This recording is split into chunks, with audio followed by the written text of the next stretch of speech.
ಸಂಬಂಧ ಸಂಪರ್ಕ ಅಲ್ಲ.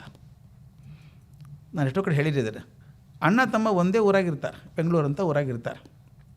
ಅಣ್ಣ ಸಿಕ್ಕಿದ್ದೇನೋ, ಸಿಕ್ಕಿಲ್ಲಪ್ಪ, 1 ವರ್ಷ ಆದ ಭೇಟಿಯಾಗಿಲ್ಲ, ಅವನು ಫೋನ್ ಮಾಡಿರ್ತಾನೆ, ನಾನೇ ಯಾವ 6 ತಿಳ್ಕೊಂಡು ಫೋನ್ ಮಾಡ್ತಾನೆ ಅಷ್ಟೇ. ಇದು ಸಂಬಂಧ ಸಂಪರ್ಕ.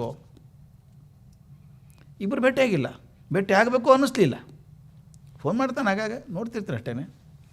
ಸಂಪರ್ಕ. ಸಂಬಂಧ ಆಗೋದು ಯಾವಾಗ? ಕೆಲವು ಮನೆಗೆ ಮಾಡ್ತಾರೆ, ಯಜಮಾನ್ರು ಮನೆಗೆ ಹೋಗ್ತಾರೆ, ಅವು ಮನೆಯಾಗಿರ್ತಾರೆ, ವಯಸ್ಸಾದ ಮುದುಕಿ, ಹೆಂಡ್ತಿ ಕೇಳ್ತಾರೆ, ಅವನು ಊಟ ಆತಾನೆ? ತಾ ಕೇಳೋದಿಲ್ಲ ಹೋಗಿ, ಅವು ಊಟ ಆತಾನೆ ಅಂತ. ಆಯ್ತು, ಮಲ್ಕೊಂಡ ಮಲ್ಕೊಳ್ಬೇಡ, ಕೆಲಸ ಮುಗಿತೀವಿ.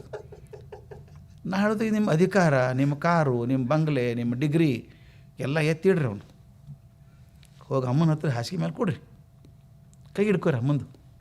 ಅಮ್ಮ ಹೆಂಗಿದ್ದೀಮ್ಮ, ಆರಾಮಿದ್ಯಾ ಅಂತ ಹೇಳ್ರಿ. ಹಳೆ ಮಾತು ತೆಗೀರಿ, ನಿಮ್ಮ ಬಾಲ್ಯದ್ದು. ಕೈ ತೂತು ಹಾಕಿದ್ಲಲ್ಲ ನಿಮಗೆ, ಜ್ವರ ಬಂದಾಗ ಉಪವಾಸ ಕೂತಿದ್ಲಲ್ಲಕ್ಕೆ ದೇವ್ರಿಗೆ ಹರಕೆ ಹೊತ್ಕೊಂಡು ನೆನೆಸ್ಕೋರಿ ಅವನು.